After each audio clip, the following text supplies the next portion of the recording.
في خطوة تهدف إلى تحديث الإدارة المغربية وتبسيط الإجراءات العمومية، أصدر وزير الداخلية المغربي مذكرة تقضي بإلغاء 22 شهادة إدارية كانت تطلب من المواطنين، وذلك تماشياً مع مقتضيات القانون المتعلق بتبسيط المساطر الإدارية.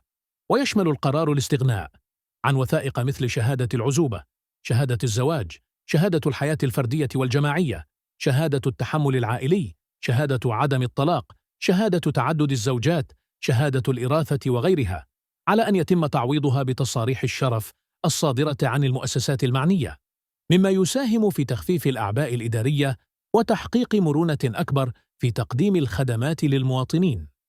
كما ينص القانون على عدة تدابير لتعزيز الشفافية، من بينها إلزام الإدارات بعدم طلب وثائق غير منصوص عليها قانونياً، إلغاء المصادقة على الوثائق، وتحديد آجال قصوى للرد على الطلبات الإدارية، بالإضافة إلى اعتبار عدم رد الإدارة في الوقت المحدد بمثابة موافقة تلقائية. ويعتبر هذا الإجراء خطوة محورية في مسار التحول الرقمي والإصلاح الإداري، حيث يسعى إلى تحسين جودة الخدمات وتعزيز ثقة المرتفقين في الإدارة، بما يتماشى مع متطلبات العصر الحديث ويجعلها أكثر كفاءة وفعالية في الاستجابة لاحتياجات المواطنين والمستثمرين.